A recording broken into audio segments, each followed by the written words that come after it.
Hello నమస్తే, నేను journalist YNR. ఈరోజు మనతో ఉన్నారు special guest, Eluru parliament YSR Congress party అభ్యర్థి కారుమూరి సునీల్ కుమార్ గారు. సునీల్ కుమార్ అభ్యర్థిత్వాన్ని దాదాపు నెల రోజుల క్రితమే ప్రకటించింది YSR Congress party. Almost 2 months అయిపోతుంది. నెల రోజులు పైగానే ఆయన మొత్తం పార్లమెంట్ నియోజకవర్గాన్ని చుట్టేస్తున్నారు. ఒకసారి ఆయనతో మాట్లాడదాం. నియోజకవర్గం ఎలా ఉంది, మారిన రాజకీయ పరిస్థితులతో నియోజకవర్గంలో గెలిచే అవకాశాలు ఏ మేరకు ఉన్నాయో మాట్లాడదాం. సునీల్ గారు నమస్తే. నమస్తే సార్. నేను 1 month అని కోట్ చేశారు. 2 నెలలు అయినట్టుంది కదా. 70 days అయింది సార్. 70 days నుంచి కాన్స్టిట్యూన్సీలో ఉన్నారు. Yes. ఫస్ట్ ఇంటర్వ్యూ చేసినప్పుడు మంచిగా ఫ్రిడ్జ్లోంచి తీసిన యాపిల్ లాగా కనపడ్డారు. ఇప్పుడేమో పూర్తిగా రఫ్గా రగ్గడిగా తయారైపోయారు. అవును సార్. మార్నింగ్ 7:30కి అలా డే స్టార్ట్ అవుతుంది. మొత్తం తిరుగుతున్నాను. నైట్ వచ్చేసరికి 10:30, 11 అలా అయిపోతుంది. జగన్ గారు నా మీద నమ్మకం పెట్టి ఇంత గొప్ప ఆపర్చునిటీ ఇచ్చినందుకు గట్టిగా హార్డ్ వర్క్ చేసి జగన్మోహన్ రెడ్డి గారికి ఏలూరు పార్లమెంట్ అలానే 7 నియోజకవర్గాలు గిఫ్ట్ ఇవ్వాలని చెప్పి గట్టిగా కష్టపడుతున్నాను. సో అసెంబ్లీలు కూడా గెలిపించడం ప్రయారిటీగా తీసుకొని పనిచేస్తారు. Definitely sir, definitely. అంతే సార్. ఏంటి అబ్జర్వ్ చేశారు ఈ 2 months లో? మీరు నోటీస్ చేసింది ఏంటి కాన్స్టిట్యూన్సీలో? నేను గతంలో కూడా గడప గడపకి తణుకులో చేస్తూ ఉన్నాను. తర్వాత ఏలూరు పార్లమెంట్కి వచ్చిన తర్వాత కాన్స్టిట్యున్సీ ఎంటర్ అయినప్పటి నుంచి ఆసరా ప్రోగ్రామ్స్ వివిధ మండలాల్లో మహిళలతో ఇంటరాక్ట్ అవ్వడం కానివ్వండి, అలానే మన చేయూత ప్రోగ్రామ్కి వెళ్ళడం కానివ్వండి, మహిళలతో డైరెక్ట్గా ఇంటరాక్ట్ అవ్వడం కానివ్వండి, గత ప్రభుత్వంలో ఏం జరగలేదు, ఈ ప్రభుత్వంలో ఏం జరిగినాయో అలా ప్రతి పథకం గురించి మాట్లాడతా, అలానే వేరే వేరే పథకాలు మన అమ్మఒడి కానివ్వండి, ఆసరా తీసుకునే మహిళలు చాలా మంది అమ్మఒడి తీసుకుంటున్నారు. వాళ్ళతో ఇంటరాక్ట్ అవ్వడం కానివ్వండి, వాళ్ళ ఫ్యామిలీస్ ఎలా వాళ్ళ ఫైనాన్షియల్గా ఎలా బెనిఫిట్ అయ్యారు, వాళ్ళ లివింగ్ స్టాండర్డ్స్ ఎట్లా పెరిగినాయి జగన్మోహన్ రెడ్డి గారు ప్రభుత్వంలో, వీటి గురించి డిస్కస్ చేస్తా, మాట్లాడతా, ప్రజలతో ఇంకా ఇంటరాక్ట్ అవుతా, యువతతో ఇంటరాక్ట్ అవుతా, యువత సమస్యలు తెలుసుకోవడము, జస్ట్ డీప్గా రైతుల గురించి తెలుసుకోవడము, ఇక్కడ భౌగోళిక మన దీనివల్ల అన్ని డీప్గా ఇంకా తెలుసుకుంటా తిరుగుతా. అలానే ట్రైబల్స్ సమస్యలు, పోలవరం ఇప్పుడు దాకా 8 సార్లు 9 సార్లు వెళ్ళాను. పోలవరంలో ట్రైబల్స్ తో ఇంటరాక్ట్ అవ్వడము, గిరిజనులతో సమయం కూడా స్పెండ్ చేసి మొత్తం ఇంకా తెలుసుకుని రేపు ఏం చేస్తే బాగుంటది అని చెప్పి మొత్తం నేను నా అధ్యాయం నేను చేస్తున్నాను. సో మీ ఫాదర్ మంత్రిగా ఉన్నారు, మీరు నియోజకవర్గానికి సంబంధించిన పొలిటికల్ యాక్టివిటీ చాలా కాలంగా చూస్తున్నారు. సో పవర్ లో ఉన్నారు కాబట్టి అంతా బాగానే ఉంది అనిపిస్తుంది జనరల్ గా. అవును అవును. సో దాదాపు 60 రోజులు కంటిన్యూస్ గా జనాల్లో ఉండడం, గ్రౌండ్ లోకి వెళ్ళి అక్కడ ఇంటరాక్ట్ అవ్వడం అనేది ఏంటి తేడా అనిపించింది ముందుకి మీకు ఇప్పటికి? డెఫినెట్లీ జగన్మోహన్ రెడ్డి గారు కరోనా సమస్య ఉన్నా కూడా ఇంత గొప్పగా పరిపాలించారు. అదే ఆ కరోనా సమస్య వల్ల మనం 60,000 కోట్లు పోగొట్టుకోకుండా ఉంటే ఇంకా రాష్ట్రం ఇంకా బాగుండేది. అయినా కూడా 100% అన్ని అయిపోవడం అంటే చేతిలో ఏమి అబ్రకదబ్రా లేదు కదా. సో మా జగన్మోహన్ రెడ్డి గారు ఆయన చేయగలిగినంత ఆయన చేశారు. అక్కడక్కడ మైనస్లు ఉంటాయి, అవన్నీ కూడా నెక్స్ట్ ప్రభుత్వంలో మళ్ళీ వచ్చిన తర్వాత కూడా అన్ని ప్రతిదీ రెక్టిఫై చేసి మనం అంతా బెటర్ బాగా చేయొచ్చు. ఎమ్మెల్యేలతో ఎలా ఉంది? మీరు ఫస్ట్ టైం వెళ్ళి అందరితో కలిసి పనిచేస్తున్నారు కదా. నాకు అభయ్ చౌదరి గారు గత 10 ఏళ్ళ నుంచి పరిచయం. మీ ఇద్దరు అన్నదమ్ముల్లో ఉంటాం. అలానే డిఎన్ఆర్ గారు ఆయన ఒక వాళ్ళ పిల్లలతో పాటు నన్ను కూడా ఒక కొడుకులా చూసుకుంటున్నారు. వాసుబాబు గారు మాకు ఫ్యామిలీ ఫ్రెండ్, ఆయనతో చక్కగా రిలేషన్షిప్. ప్రతాప్ అప్పారావు గారు నన్ను బాగా చూసుకుంటున్నారు.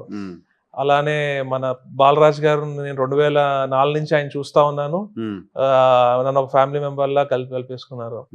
అలానే విజయరాజ్ గారు చక్కగా ఆయన కూడా బ్రేక్ ఇన్స్పెక్టర్ గా పనిచేశారు. చాలా మంచి వ్యక్తి. మేము కూడా కలిసి చక్కగా ఒక టీం లాగా ఏదున్నా అన్ని మాట్లాడుకుంటూ, లోటుపాట్లు ఏమన్నా కూడా మాట్లాడుకుని రెక్టిఫై చేసుకుంటూ ముందుకెళ్తున్నాము. అలానే ఎంపీ గారు, ప్రెసిడెంట్ సిట్టింగ్ ఎంపీ గారు అయితే నన్ను సొంత ఓన్ బ్రదర్ లా చూస్తున్నారు. ఆయన ప్రతి దాంట్లో అంటే ఆల్మోస్ట్ ఆయన ఉన్నప్పుడు అవైలబుల్ గా ఉన్నప్పుడు అన్నిటిలో వస్తున్నారు. మేమిద్దరం కలిసి తిరుగుతాము, మేము కలిసి అన్ని ప్లాన్ చేసుకుంటున్నాము బాగా. అలానే మెయిన్ గా చెప్పాలంటే మన జిల్లా ప్రెసిడెంట్ ఆళ్ల నాని గారు he's guiding me very well.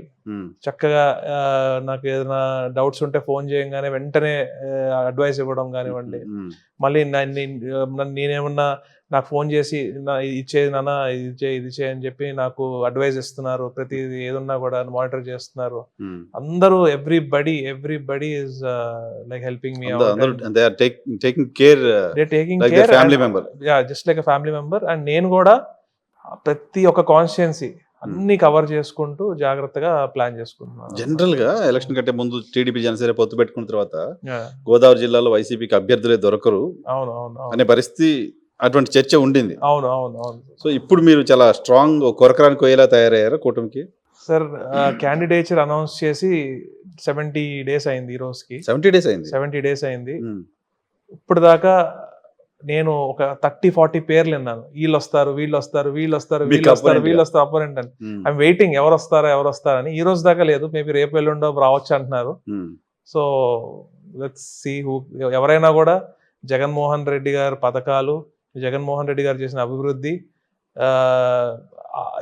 ఈ ప్రభుత్వం జరిగిన మంచి చెప్పుకుంటా ముందుకెళ్తే తప్పకుండా విజయం సాధిస్తాం. సో వైసీపీకి అభ్యర్థులు దొరకరు అనుకున్నారు, కానీ ఇప్పుడు కూటమికి అభ్యర్థులు దొరకట్లేదు. అసలు దొరకట్లేదు. ఇప్పుడు దాకా పోలవరంకి క్యాండిడేట్ అనౌన్స్ చేయలేదు.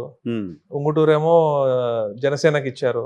కైకలూరుకు కూడా క్యాండిడేట్ ఎవరో తెలియదు, ఏమీ తెలియదు. తణుకులో గొడవ. తణుకు మీకు రాదేమో కదా? తణుకు రాదు. మన ఏలూరుకి క్యాండిడేట్ అనౌన్స్ చేసుకున్నారు, బట్ అదొకటే అనౌన్స్ చేశారు. మళ్ళీ చింతలపూడి అనౌన్స్ చేశారు. మిగతా అంతా కూడా జనసేన వాళ్ళు కన్ఫ్యూజన్ లో ఉన్నారు. నూజివీడు ఏమో పెనంలూరు నుంచి తీసుకొచ్చి క్యాండిడేట్ వేయడం జరిగింది. సో అక్కడ మళ్ళీ వాళ్ళకి గొడవలు, అవన్నీ మనకు అనవసరం కానివ్వండి. మేము మాత్రం మా పని చేసుకుంటే మేము ముందుకు వెళ్ళిపోతున్నాం. సో మీరు చాలా కాన్ఫిడెంట్ గా ఉన్నారు. 110% అన్ని మొదటి రోజు కంటే ఇప్పుడు కాన్ఫిడెన్స్ పెరిగింది. 100% గ్రౌండ్ లో చూస్తుంటే, జనాలతో ఇంటరాక్ట్ అవుతుంటే, ముఖ్యంగా మహిళలతో ఇంటరాక్ట్ అయినప్పుడు వాళ్ళ చూపించే అభిమానం జగన్ గారి మీద, అలానే ఈ ప్రభుత్వంలో జరిగిన మంచి గురించి మనం అడగక్కర్లేదు. వాళ్ళ నోటితో వాళ్ళే చెప్తున్నారు ఏమేమి పథకాలు అందినాయి, ఎన్ని డబ్బులు వచ్చినాయి, ఇళ్ల స్థలాలు. అసలు ఎంతో మంది పేదవారికి, ఇల్లు లేని వారికి సొంత ఇల్లు ఒక భరోసా కల్పించడము. అది కూడా మన ఇల్లు పట్టాలు కూడా పనిచేస్తున్నారు ఇప్పుడు, ఇల్లు రిజిస్టర్డ్ పట్టా కూడా. సో ఇవన్నీ కూడా చూస్తుంటే అసలు ఇంత చేశారు ఒక 5 ఏళ్లలో. ఇలాంటి ముఖ్యమంత్రి ఇంకో 15 ఏళ్ళు ఉంటే ఈ రాష్ట్ర రూపురేఖలే మారిపోతే ఇంకా బాగా చేస్తారని చెప్పి మాకు అనిపిస్తుంది. ఇలాంటి ముఖ్యమంత్రి గారిని మళ్ళీ గెలిపించుకోవడానికి మేము అందరం కష్టపడాలని చెప్పి నేను అదే దృక్పథంతో ఎమ్మెల్యేలు అందరూ కూడా చాలా సపోర్ట్ చేస్తున్నారు. చక్కగా మేము అందరం కలిసి పనిచేసుకుంటూ ముందుకెళ్తున్నాం. సో మేజర్ గా మీరు ఐడెంటిఫై చేసిన ఇష్యూ ఏంటి ప్రభుత్వం వైపు నుంచి? పాజిటివ్ ఇష్యూ ఒకటి ఏంటి మొత్తం కాన్సెన్స్ లో? అంటే పాజిటివ్ ఇష్యూ అంటే మెయిన్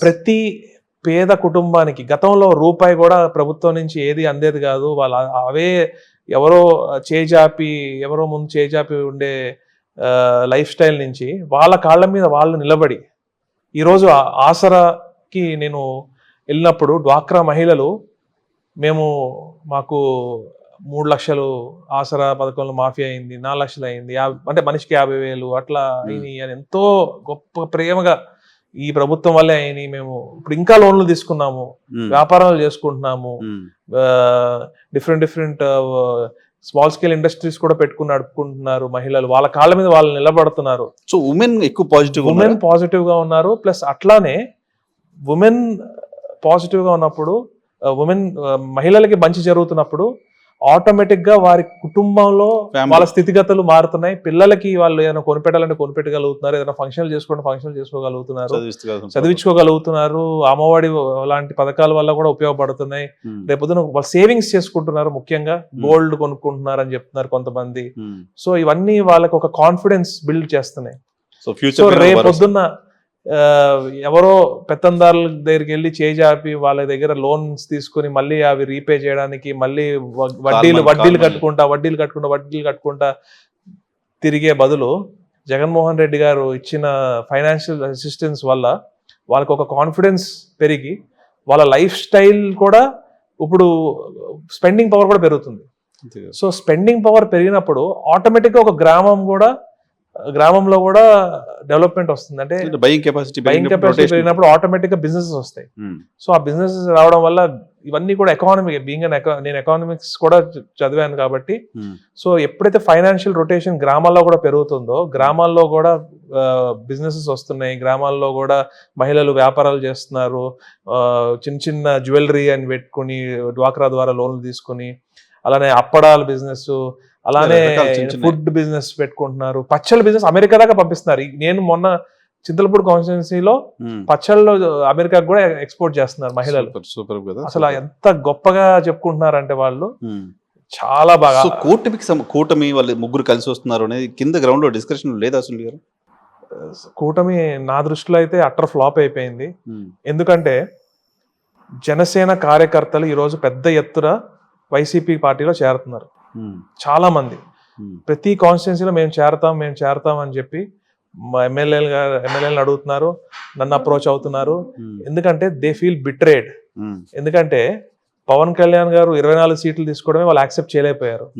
గౌరవప్రదం అని చెప్పి 24, ఇప్పుడు 24 కాస్త 21 అయినాయి. అందులో కూడా మళ్ళీ తెలుగుదేశం వాళ్ళు జాయిన్ అయ్యి మళ్ళీ తెలుగుదేశం వాళ్ళకి టికెట్లు ఇస్తున్నారు. దీన్ని బట్టి మనం ఏమర్థమైందంటే పార్టీ వాళ్ళు కూడా ఇస్తున్నారు. వంశీ శ్రీనివాస్ గారికి ఇచ్చారు, చిత్తూరు ఆర్ఎన్ శ్రీనివాస్ గారికి తిరుపతి టికెట్. ఎగ్జాక్ట్లీ, వైసీపీ నుంచి తీసుకున్న వాళ్ళని అలా ఇస్తున్నారు. సో దీనివల్ల వాళ్ళు ఎట్లా ఫీల్ అవుతున్నారంటే, మన ఇన్ని రోజులు కష్టం, మన ఇన్ని రోజులు తిరిగిన కార్యకర్తలు వాళ్ళంతా దే ఫీల్ బిట్రేడ్. ఎందుకంటే వాళ్ళకి ఎవరన్నా వాళ్ళ నాయకుడిని ముఖ్యమంత్రిగా చూద్దాం అనుకుంటారు, అంతే తప్ప ఏదో పొత్తులు పెట్టుకోవడానికి ఎవరు పార్టీ పెట్టరు, ముఖ్యమంత్రి అవ్వడానికో రాష్ట్రానికి మంచి చేయడానికో. కానీ అవుట్ రైట్ పవన్ కళ్యాణ్ గారు స్ట్రైట్ ఫార్వర్డ్ గా సీఎం చంద్రబాబు నాయుడు గారే అలా చెప్పేయడంతో, లేటెస్ట్ మీ దాకా వచ్చిందో లేదో, ఆయన ఎమ్మెల్యేగా కూడా పోటీ చేస్తారా లేదా డౌట్. ఇప్పుడు కాకినాడ ఎంపీగా ఉదయ్ పెడుతున్నాడు. సో ఉదయ్ అమిత్ షా ఏమో నన్ను ఎంపీకి పోటీ చేయమంటున్నాడు. మళ్ళీ అమిత్ షా చెప్తే నేను ఎంపీకి పోటీ చేస్తా, ఉదయ్ పిఠాపురంలో పోటీ చేస్తాడు ఇందాక మాట్లాడారు. సో దీన్ని బట్టి అర్థం చేసుకోవచ్చు, కన్సిస్టెన్సీ లేకపోవడం లేదు, చిత్తశుద్ధి లేదు. ఎందుకంటే ఈ రోజు మొన్న నేను ఒక ఇంటర్వ్యూలో కూడా చెప్పడం జరిగింది, ఒక కొవ్వొత్తి వెలుగునిస్తుంది మనకి, కానీ కరిగిపోతా ఉంటది. జనసేన కార్యకర్తలు కూడా వెలుగునిచ్చి చంద్రబాబు నాయుడు కోసం వెలుగునిచ్చి వాళ్ళు కరిగిపోతున్నారు.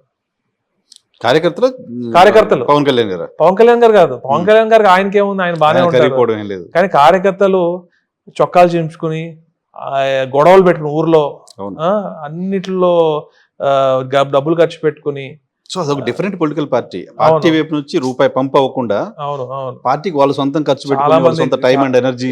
ఇప్పుడు తణుకు కాన్స్టిట్యున్సీ చూస్తే విడివాడ రామచంద్రరావు గారు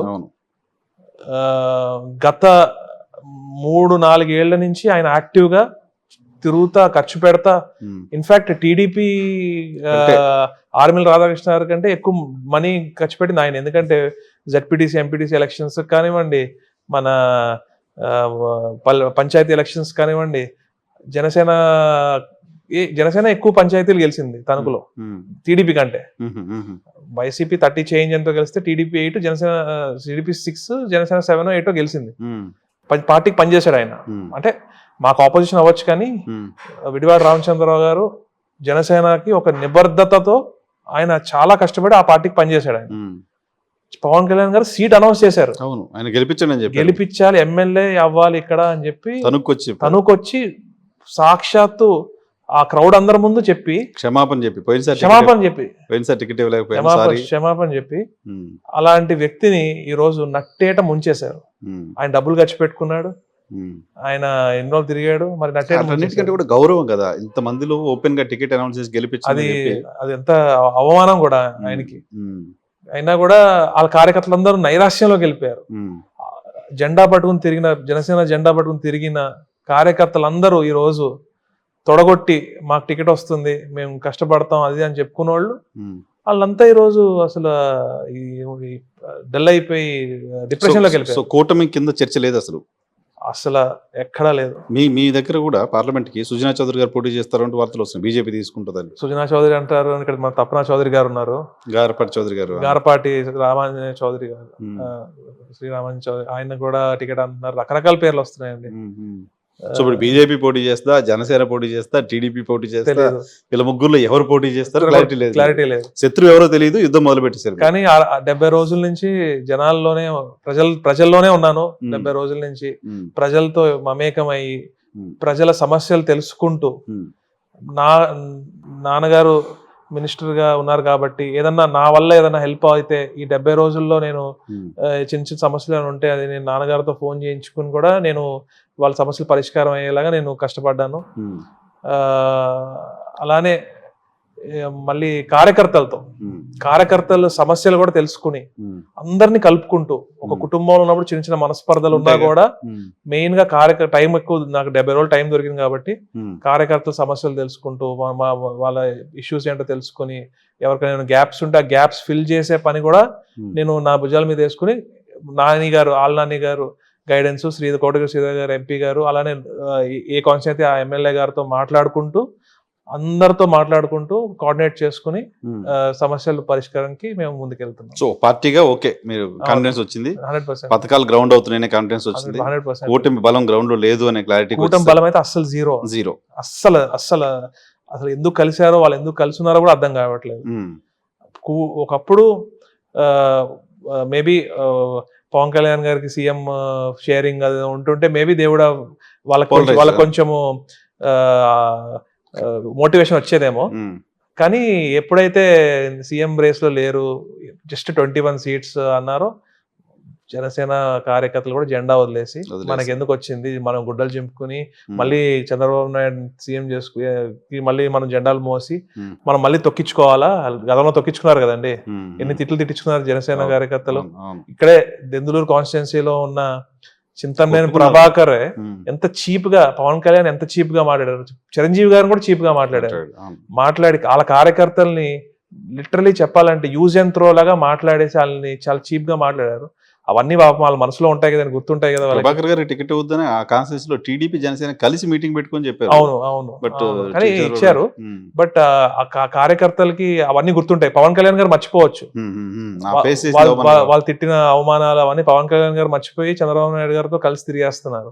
కానీ కార్యకర్తలకి ఎమోషనల్ గా ఉంటారు, ఒక ఆత్మసాక్షి అనేది ఉంటది కాబట్టి మరి వాళ్ళకి అది ఒప్పుకో కదండి. సో జనసేన కార్యకర్తలు చాలా జాలేస్తుంది. ప్లస్ సీఎం జగన్మోహన్ రెడ్డి గారు ఎప్పుడు కూడా ఒక రెచ్చగొట్టే వ్యాఖ్య చేయలేదు. ఎప్పుడు కార్యకర్తల్ని ఎప్పుడు ఒక మాట అనలేదు. పవన్ కళ్యాణ్ గారు గురి పేరు కూడా తీయరు జగన్మోహన్ రెడ్డి గారు. ఏదున్నా జగన్మోహన్ రెడ్డి గారు ఒక యంగ్స్టర్ గా చెప్తున్నాను, జగన్మోహన్ రెడ్డి గారు చేసే రాజకీయము హుందాగా ఉంటది, ఎవరిని రెచ్చగొట్టరు, పాయింట్ వైజ్ ఏదైతే ఇష్యూ వైజ్ మాట్లాడతారు. ఆయన ప్రతిపక్షంలో ఉన్నా ఇప్పుడు అధికార పక్షంలో ఉన్నా పాయింట్ వైజ్ మాట్లాడతారు. కానీ ఇప్పుడు రాజకీయాలు చూస్తుంటే రెచ్చగొట్టే మాటలు, యువతను రెచ్చగొట్టి ఏదో సృష్టించేద్దామని అతాపాతాలని తొక్కేస్తారండి. ఎవరిని తొక్కుతారండి? అతాపాతాలు బట్టలు ఇప్పి కొడతాము, డ్రాయర్ల మీద పరిగెట్టిస్తాము. ఎంత ఇప్పుడు ఐఎమ్ జస్ట్ 33 years old. మన అపోజిషన్ ఇలా ఉందా అని చెప్పి మన ఫ్యూచర్ జనరేషన్స్ కి మనం ఎట్లా ఇవ్వాలి? ఇటువంటి వ్యాఖ్యలు అందరినీ జనాలు ఏమనుకుంటున్నారు సార్? పబ్లిక్ లో ఏంటి దాని మీద డిస్కషన్? ఇచ్చి అనుకుంటారండి, ఇంకేమనుకుంటారండి. అంటే సినిమాల్లో అయితే బాగుంటాయేమో అండి అలాంటి డైలాగ్స్, కానీ పబ్లిక్ లైఫ్ లో అలాంటి డైలాగ్స్ కానివ్వండి అవన్నీ కూడా చాలా చండాలంగా ఉంటాయి వినడానికి. యాక్వర్డ్గా ఉంటుంది, చాలా చిరాగ్గా ఉంటుంది. ఆ టైంకి జోష్కి చప్పట్లు కొట్టడానికి ఓకే, బట్ రియలైజేషన్ పాయింట్ అనేది ప్రతి మనిషికి వస్తుందండి. సో ప్రతి వాళ్ళకి ఫ్యామిలీ మెంబర్స్ ఉంటారు, డిఫరెంట్ ఒపీనియన్స్ ఉంటాయి, డిఫరెంట్ సర్కమ్స్టాన్సెస్ అప్పుడు వాళ్ళకి అర్థం అవుతుంది. కుర్రోళ్ళకి కూడా, యంగ్స్టర్స్ కూడా అవును ఇవన్నీ మనకు అవసరమా, వాళ్ళతో ఎవరికి మన శత్రుత్వం, మనకేం శత్రుత్వం లేదు డైరెక్ట్ గా. ఇప్పుడు జగన్మోహన్ రెడ్డి గారు అంటే పవన్ కళ్యాణ్ గారికి అసూయ, పవన్ కళ్యాణ్ గారికి ఎందుకు ఇష్టం లేదో, ఎందుకు కోపమో, దానికి ఆ రీజన్ ఏంటో మనకి తెలియదు. అప్పుడు ఆయనకి ఆ ఒపీనియన్ ఉందని జనసైనికులు అందరికి కూడా ఆ ఒపీనియన్ ఆయన రుద్దడానికి ట్రై చేస్తారు. కానీ ఈరోజు జనసేన జెండా కట్టుకున్న ఇంట్లో కూడా పథకాలు అందుతున్నాయి. ఎందుకంటే నేనే దానికి సాక్ష్యం.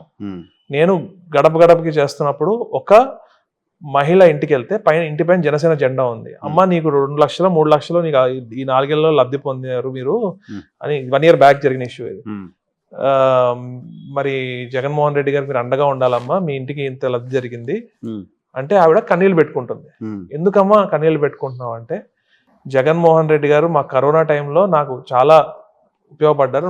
నేను మా అబ్బాయి మా కొడుకులు ఇద్దరు తిన్నాము అంటే జగన్మోహన్ రెడ్డి గారి వల్లే అని కన్నీళ్ళు పెట్టుకుంటారు. ఉమ్, అదే మన ఇండిపెండెంట్ జనసేన ఉంటే మా పిల్లలు జనసేన అని చెప్పారు. ఉమ్, రెచ్చగొడితే రెచ్చిపోతున్నారు అని చెప్పి ఆవిడే చెప్పారు. ఉమ్, పిల్లల్ని రెచ్చగొట్టేస్తున్నారు. మరి అప్పుడు నేను అన్నాను, ఏదో ఒక రోజు రియలైజ్ అవుతారమ్మా, వాళ్ళకు కూడా ఒక రియలైజేషన్ పాయింట్ వచ్చినప్పుడు things will change um, and వాళ్ళు కూడా తప్పకుండా జగన్మోహన్ రెడ్డి గారు సపోర్ట్ చేస్తారు. మీరు చెప్తారు కదా, ఉమ్.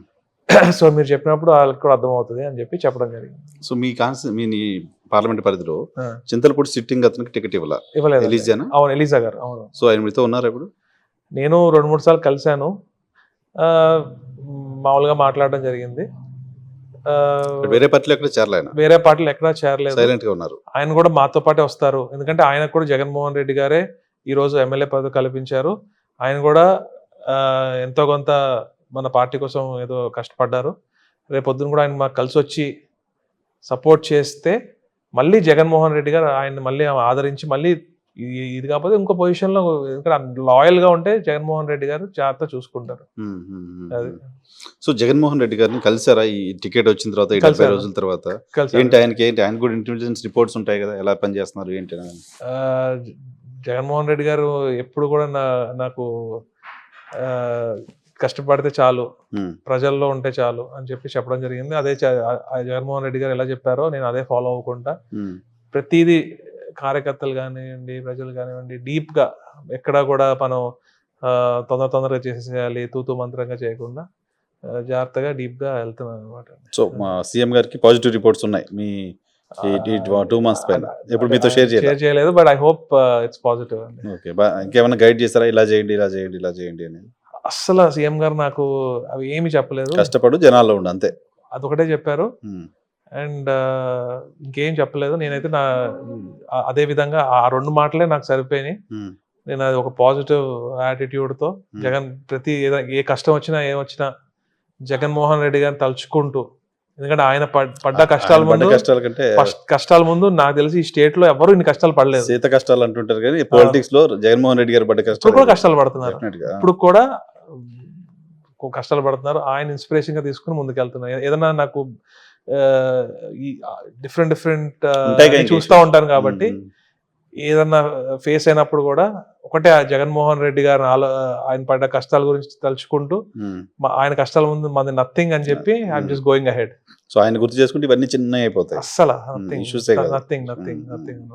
సో ప్రధానంగా మీ కాన్స్టిట్యున్సీకి సంబంధించి నేను లాస్ట్ టైం ఇంటర్వ్యూ చేసినప్పుడు మీరు ఇంకా గ్రౌండ్ లోకి వెళ్ళలేదు కాబట్టి సమస్యలు ఏంటో మీకు ఇప్పుడు అడగలేను అని చెప్పారు. సో ఇప్పుడు మీరు ప్రధానంగా ఫోకస్ చేయాల్సిన ఇష్యూ ఏంటి? పూర్తిగా agri based constituency, agriculture based constituency, industries, dry lands ఉన్నాయి. సో ఏంటి, ఏ సమస్యలు అక్కడ మేజర్ గా మీరు ఫోకస్ చేస్తారు? Point number 1. పాయింట్ నెంబర్ 2, పోలవరానికి సంబంధించిన ఇష్యూ కూడా. ముందు రైతుల సమస్యలు మాట్లాడడానికి వెళ్దాం.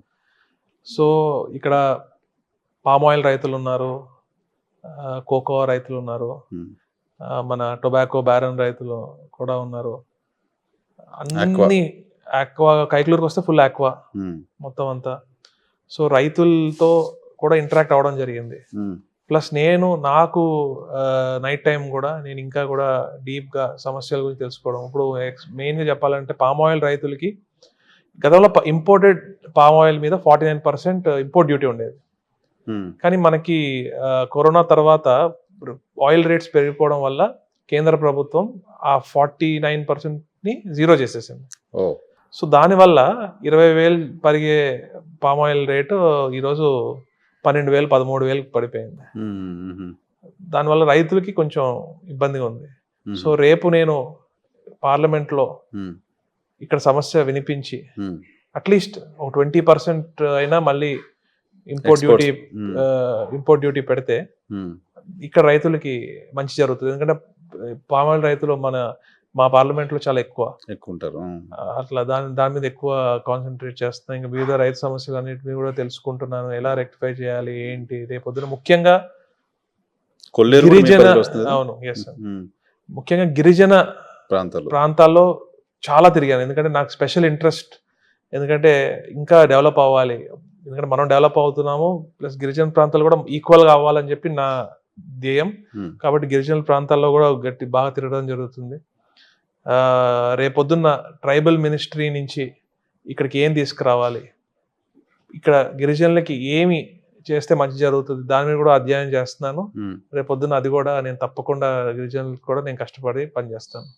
ఆక్వాకి సంబంధించి ఆక్వా రైతులు, ఆ కొల్లేరు పొల్యూషన్ అవన్నీ కూడా ఇష్యూస్ కూడా ఉన్నాయి. అవన్నీ కూడా సీఎం గారి దృష్టికి తీసుకెళ్లి ఏదైతే న్యాయంగా జరగాలో ప్రతిదీ కూడా అవి కూడా నేను జాగ్రత్తగా నేను వర్క్ ఫర్ ద ప్రజల కోసం వర్క్ చేస్తాను. మీ కాన్స్టిట్యున్సీకి సంబంధించిన ఇష్యూ, బట్ అది స్టేట్ మొత్తానికి రిప్రజెంట్ చేస్తున్న ఇష్యూ పోలవరం. పోలవరం పైన ఒకసారి తీసుకుందాము. పోలవరాన్ని టార్గెట్ చేస్తూ వైఎస్ఆర్ కాంగ్రెస్ పార్టీకి వ్యతిరేకంగా ప్రతిపక్షం మాట్లాడుతూ ఉంది. చంద్రబాబు నాయుడు గారు చెప్తున్నారు పూర్తి చేయలేదు, ఇలా రకరకాలుగా. అవును. సో మీరేంటి, మీకు అర్థమైన పోలవరం ఏంటి, పోలవరం ఇంకా పూర్తి కాకపోవడానికి రీజన్ ఏంటి, పోలవరం ఎప్పుడు పూర్తి అవుతుందనే భరోసా మీరు జనాలకి ఇవ్వగలుగుతారు?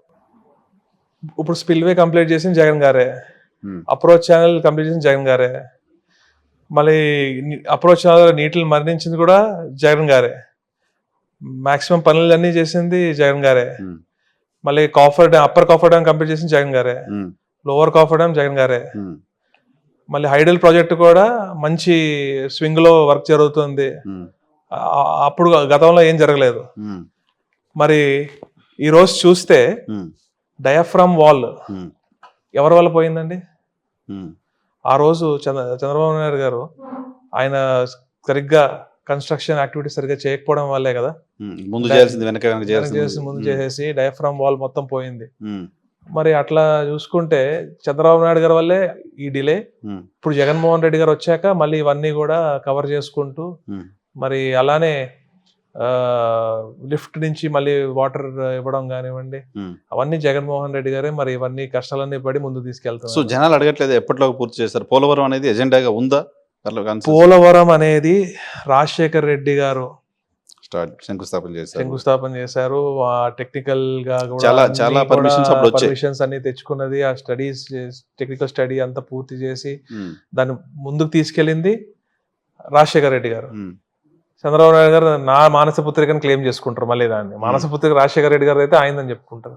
మళ్ళీ ఆయన చేసిన డిలేస్ వల్లే కదా ఈరోజు ఇవన్నీ. మళ్ళీ జగన్మోహన్ రెడ్డి గారు వచ్చిన తర్వాత కాన్సన్ట్రేట్ చేసి మళ్ళీ దాన్ని మళ్ళీ 80% చేంజ్ ఎంతో మళ్ళీ కంప్లీట్ చేశారు.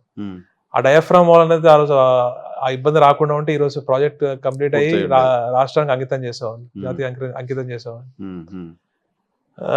కానీ జగన్మోహన్ రెడ్డి గారు వర్క్ చేస్తున్నారు. జగన్మోహన్ రెడ్డి గారు అయితేనే ఇవన్నీ చేయగలుగుతారు. ఎందుకంటే గతంలో చంద్రబాబు నాయుడు గారు దీన్ని ATM గా వాడుకున్నారు ఈ ప్రాజెక్ట్ అని చెప్పి డైరెక్ట్ గా నరేంద్ర మోడీ గారే చెప్పారు. ఎవరో వద్దు, ఎవరైతే ట్రాన్స్ట్రాయ్ ఓనర్ ఉన్నారో అప్పుడు రాయపాటి సాంబశివరావు గారి సన్నే ఓపెన్ గా పోలవరం నుంచి డబ్బులు తీసుకున్నారు, మా దగ్గర నుంచి డబ్బులు తీసుకుని పోలవరం నుంచి డైవర్ట్ చేశారు అని, పోలవరం ప్రాజెక్ట్ డబ్బులు డైవర్ట్ చేశారని ఆయన ఓపెన్ గా ప్రెస్ ముందు చెప్పారు. మరి ఇంతకంటే ప్రూఫ్స్ ఏం కావాలండి? మరి రాష్ట్రానికి అన్యాయం చేసినట్టే కదా మరి ఆయన. ఎగ్జాక్ట్లీ. సో మీ హయాంలో మీరు MP అయితే పోలవరం ప్రాజెక్టు కంప్లీట్ అవుతుంది అనే భరోసా ఉంది మీకు? జగన్మోహన్ రెడ్డి గారి వల్లే పోలవరం ప్రాజెక్ట్ కంప్లీట్ అవుతుందండి. నేను కూడా గెలిచిన తర్వాత నేను జగన్మోహన్ సెంట్రల్ తో లింక్ అయి ఉంది కాబట్టి జగన్మోహన్ రెడ్డి గారు ప్లస్ పెద్దల సలహాలు సూచనల మేరకు ఈ ప్రాజెక్ట్ తొందరగా పూర్తయ్యే విధంగా నేను కష్టపడతాను. సో పోలవరం అనేది మీ గ్రౌండ్ లో ఎక్కడ పబ్లిక్ వైపు నుంచి నెగిటివ్ కావట్లా? పబ్లిక్ వైపు అంటే ఇప్పుడు ప్రయత్నం చేస్తాం అని చెప్పి పబ్లిక్ కూడా కనపడుతుంది, బిలీవ్ చేస్తున్నారు 100%. ఎందుకంటే గతంలో జస్ట్ తీసుకెళ్లి మంగళవారం పోలవరం, సోమవారం పోలవరం అని చెప్పి జయము అని చెప్పి పాటలు పాడించుకోవడం అలాంటివి జగన్మోహన్ రెడ్డి గారు ఎప్పుడు చేయట్లేదు కదండి. పబ్లిసిటీ చేసుకోరు జగన్మోహన్ రెడ్డి గారు కానీ వైఎస్ఆర్ కాంగ్రెస్ పార్టీ కానీ. గ్రౌండ్ లో రియాలిటీకి దగ్గరగా ప్రాక్టికల్ గా చేసుకుంటా ముందుకెళ్తాం అనమాట. సో జగన్మోహన్ రెడ్డి గారు అదే చేస్తున్నారు. తప్పకుండా జగన్మోహన్ రెడ్డి గారు రాగానే మనకి ఈ పనులన్నీ కూడా పూర్తి అవుతాయి. R&R ప్యాకేజ్ ప్రధానమైన సమస్య మీ దగ్గర. R&R ప్యాకేజ్ రాకపోవడానికి కేంద్ర ప్రభుత్వం కారణమా, రాష్ట్ర ప్రభుత్వం సరిగా ఇనిషియేట్ చేయట్లేదా? R&R ప్యాకేజ్ 6.5 lakh వస్తే 3.5 lakh రాష్ట్ర ప్రభుత్వం ఇస్తా ఉంది. కానీ అందులో కూడా గత TDP ప్రభుత్వంలో చాలా పెద్ద స్కామ్ ఉంది. నేను పోలవరం తిరిగినప్పుడు చాలా మంది వాళ్ళ ల్యాండ్ లో వేరే వాళ్ళు ఫేక్ డాక్యుమెంట్స్ సృష్టించేసి వేరే వాళ్ళు తీసుకున్నారు డబ్బులు. Oh my god. కోట్ల స్కామ్ అది. ఆహా. అసలు ఎంత మంది రైతులు ఇంకా కూడా ఇబ్బంది పడుతున్నారంటే దానివల్ల ల్యాండ్ లేకుండా నకిలీ పత్రాలు సృష్టించి తెలుగుదేశం హయాంలో చాలా జరిగినాయి. ఉమ్, మళ్ళీ ఇప్పుడు దాని మీద మళ్ళీ జాగ్రత్తగా అన్ని చూసి ఎవరికైతే న్యాయంగా రావాలో వాళ్ళందరికీ కూడా చేస్తున్నారు. ఉమ్, తప్పకుండా రాష్ట్ర ప్రభుత్వం ఏదైతే ఇస్తుందో అది కూడా ప్రతి ఒక్కటి జగన్మోహన్ రెడ్డి గారే ఇప్పుడు పథకాలు తీసుకుంటున్నారండి.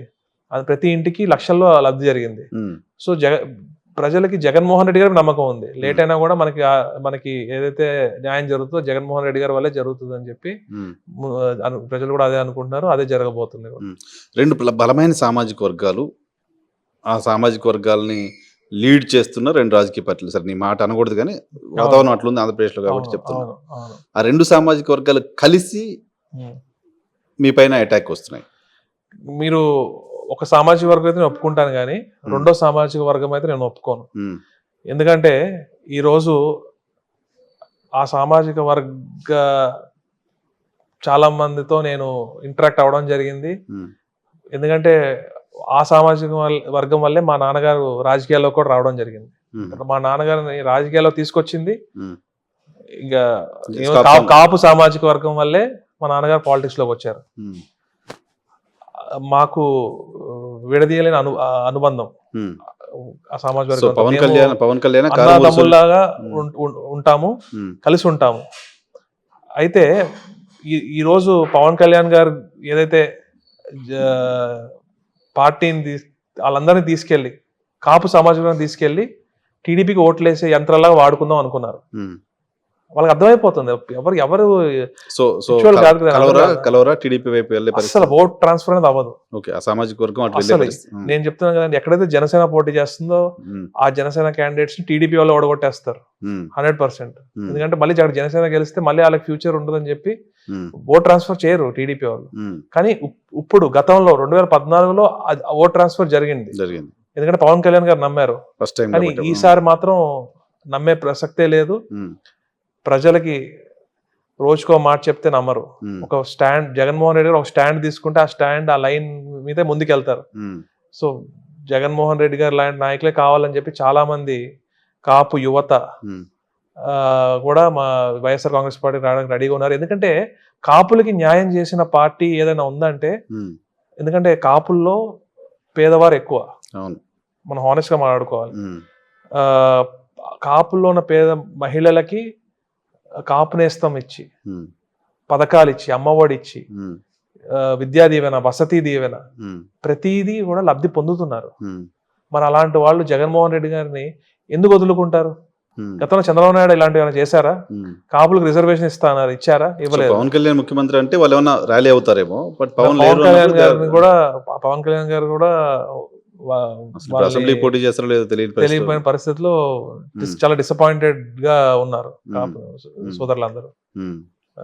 సో ముద్రగడ పద్మనాభం గారు కూడా చూడండి, గతంలో ముద్రగడ పద్మనాభం గారి కుటుంబాన్ని కాపు సామాజిక వర్గం కోసం, రిజర్వేషన్ కోసం ఫైట్ చేస్తే ఎంత అవమానించారు. ముద్రగడ గారి అబ్బాయిని ఎంత అవమానంగా తీసుకెళ్లారు. లేడీస్ ని ఆయన నోట్తో ఆయనే చెప్పారు, మనం చెప్పలేం కూడా. అంత పచ్చి బూతులు మాట్లాడి, మరి గతంలో అవన్నీ చేసిన చంద్రబాబు నాయుడు గారే కదా. అది కాపులందరికీ తెలుసు కదా. మరి పవన్ కళ్యాణ్ గారు ఒక్కరు కలిసిపోయారని చెప్పి కమ్యూనిటీ మొత్తం ఆయన వెనకాల ర్యాలీ అవ్వడం అంటే ఇట్స్ ఇంపాసిబుల్. ఆయన చేస్తున్న పని సరిగా ఉందా లేదా కూడా చూస్తారు. నేను అనుకుంటుంది ఏంటంటే, గతంలో జనసేన 6% 7% అంత వచ్చింది కదా, 5 to 6 మధ్యలో. ఈసారి అయితే 3-4% కూడా రాదని అనుకుంటున్నాను. ఇండివిజువల్ గా లేదు, ఈసారి టీడీపీతో కలిసి ఉంది. 20 సీట్లు వాళ్ళు పోటీ చేసేది 20 సీట్లు, 175 లేదు, 20 సీట్లే. 3% కూడా రాదు ఈసారి. అంతే పోయినసారి అంటే అన్నిట్లో 140 సీట్స్ అయినా పోటీ చేశారు కాబట్టి 6% వచ్చింది. ఇప్పుడు 21 సీట్స్ కాబట్టి 3% కూడా ఓటింగ్ కూడా ఉండదు వాళ్ళకి. 100% అది. గతంలో కాపు కమ్యూనిటీ 2014లో కాపు కమ్యూనిటీ వల్ల కొన్ని సీట్స్ టీడీపీకి అధికంగా వచ్చాయి. కేవలం కాపు కమ్యూనిటీ వల్లే ఆ రోజు టీడీపీ అధికారంలోకి వచ్చింది.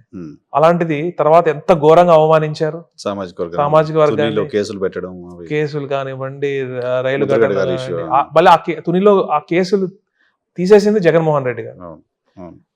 ఇవన్నీ తెలుసు ప్రజలకి, ఇవన్నీ తెలుసు. ఆబ్వియస్లీ అర్థం చేసుకుంటారు. అర్థం చేసుకుని they make the right decision అని అనుకుంటున్నాను. ఓకే.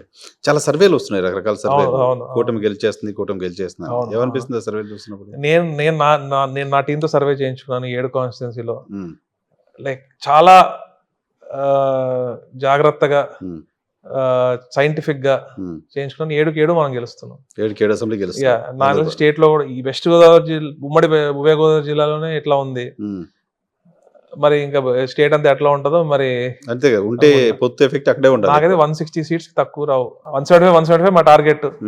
160 సీట్స్ తక్కువ రావు. పోయినసారి కంటే ఎక్కువ వస్తాయి. 100% వస్తాయి. ఎందుకంటే నేను పొలిటీషియన్ గా చూడను, ఫస్ట్ జనరేషన్ పొలిటీషియన్, హానెస్ట్ వేలో, అంతే యంగర్ కాబట్టి మీరు చెప్పేది 100%. నేనైతే 160 సీట్స్ కి తక్కువ రావు.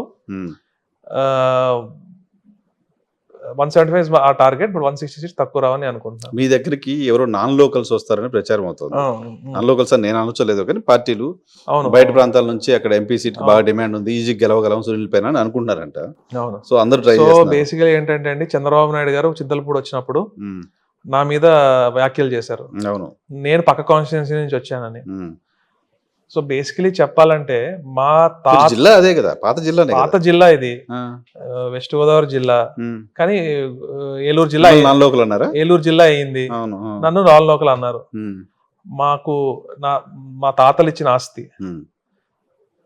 అది మొయ్యేరు డివిజన్ లోకి వస్తుంది. మా తాతల ఆస్తి నాకు అక్కడ ఉంది, మొయ్యేరు డివిజన్, ఉంగుటూరు కాన్స్టిట్యున్సీ. మరి మా ఆస్తులు ఇక్కడ ఉన్నాయి, మరి నేను నాన్ లోకల్ ఎలా అవుతాను? ఉమ్మడి జిల్లాకి మీ ఫాదర్ జడ్పీ చైర్మన్. ఉమ్మడి జిల్లాకి జడ్పీ చైర్మన్ మా ఫాదర్. దెందులూరు కాన్స్టిట్యున్సీ ఏదైతే ఉందో దానికి పోటీ కంటెస్టెంట్, నేను నాన్ లోకల్ అంట. మరి ఈ రోజు అదే వ్యక్తి ఎక్కడో గుంటూరు జిల్లా నుంచి ఎవరు వస్తారని, ఎక్కడో కడప జిల్లా నుంచి, కడప ఎక్కడ, ఏలూరు ఎక్కడ, రాయలసీమ నుంచి తీసుకొచ్చి పోటీ చేసే పరిస్థితిలో వాళ్ళు పడ్డారు. బట్ జగన్మోహన్ రెడ్డి గారు చేసిన సోషల్ ఇంజనీరింగ్ కి వాళ్ళు గిల్ల కొట్టుకుని ఇప్పుడు కూడా వాళ్ళకి 15-20 సీట్లలో వాళ్ళకి ఎంపీ క్యాండిడేట్స్ లేరు. ఈ రోజు దాకా కూడా అనౌన్స్ చేయలేకపోతున్నారు. అది తెలుగుదేశం పార్టీ దుస్థితి. చూద్దాం నా లోకల్స్ ఎవరు వస్తారో. చివరిగా ఇప్పుడు ఏంటి, ఫాదర్ తో ఎప్పుడు మాట్లాడుకుంటున్నారు? మీ ఫాదర్ తో మీరు? నేను రోజు ఎర్లీ మార్నింగ్ మాట్లాడుకుంటాం. పొద్దున్న నాకు 4:30కి అట్లా మెలకు వస్తుంది. మా డాడీ 4కే లేచి కూర్చుంటారు. సో ఆ 4కి అట్లా ఫోన్ లో మాట్లాడుకుంటాం. కలవడం కూడా 70 రోజుల్లో 3-4 టైమ్స్ కలిసి ఉంటాం. అంతే. ఆయన పనిలో బిజీగా ఉంటున్నారు, నేను ఇక్కడ చూసుకుంటున్నారు. నేను ఒక్కరోజు తనకి వెళ్ళాను ఈ 70 రోజుల్లో. డాడీ కూడా 1 రోజు 2 రోజుల్లో ఏలూరు వచ్చి, ఆ రోజు కూడా మేము కలవలేదు. సాక్షి ఏదో ఇంటర్వ్యూ ఉంటే ఏలూరులో ఆ ఇంటర్వ్యూ చేసుకుని డాడీ వెళ్ళిపోయారు. నేను ఇక్కడ ఉన్నా కూడా వెళ్ళి కలిసే పరిస్థితి కూడా లేదు. లాస్ట్ 3 ఎలక్షన్లు మీరు చేశారు. అవును. ఇప్పుడు నేను లేను డాడీ ఎలా ఉన్నా టెన్షన్ అనుకుంటది. ఆయన ఫస్ట్ టైం కొడుకు ఫస్ట్ టైం ఎంపీ పోటీ చేసిన నేను పక్కన లేదని టెన్షన్ అనుకుంటుంది. అలా ఏమీ లేదండి, డాడీ ఆయన ఎక్స్పీరియన్స్, ఆయన టీమ్ అంతా కూడా ఆయనకు ఉంటది. So I'm confident that he will take care of himself. And నేను ఫోన్ లో మానిటర్ చేస్తూ ఉంటాను. నేను నా టీం ఒకరిని పెట్టుకున్నాను. మన వాళ్ళతో నేను కోఆర్డినేట్ చేసుకుంటా, నేను ఫోన్ లో మాట్లాడుకుంటా వర్క్ చేసుకుంటాను. సో ఇద్దరు కష్టపడాలి. ఇప్పుడు కష్టపడాలి. జగన్మోహన్ రెడ్డి గారికి బహుమతిగా తండ్రి కొడుకులు ఒకరి కోసం ఇంకొకరు పని చేయలేని పరిస్థితి, పని చేయలేము. బట్ జగన్ ఇద్దరు, కానీ ఐఎమ్ హ్యాపీ బికాస్ నేను కానీ డాడీ కానీ జగన్మోహన్ రెడ్డి గారి కోసం పనిచేస్తున్నాము. జగన్మోహన్ రెడ్డి గారికి ఈ తను కాన్స్టిట్యున్సీతో పాటు ఇక్కడ 7 నియోజకవర్గాలతో పాటు ఏలూరు పార్లమెంట్ నియోజకవర్గాన్ని బహుమతిగా ఇచ్చి ఇవ్వడమే goal. Right sir, all the very best. Thank you. ఇది కారుమూరి సునీల్ గారు చెప్తున్నమాట. 70 రోజులు నియోజకవర్గంలో తిరిగిన తర్వాత, అనేక సమస్యలు చూసిన తర్వాత వీటి పరిష్కారం కోసం ఫైట్ చేయాలనే పట్టుదల పెరిగింది కాబట్టి వైఎస్ఆర్ కాంగ్రెస్ పార్టీ చేస్తున్న సంక్షేమ కార్యక్రమాల్ని మరింతగా ప్రజల్లోకి తీసుకెళ్లి ఆ పార్టీ 7 అసెంబ్లీ పార్లమెంట్ స్థానాన్ని గెలవడం కోసం పనిచేస్తానని చెప్తున్నారు.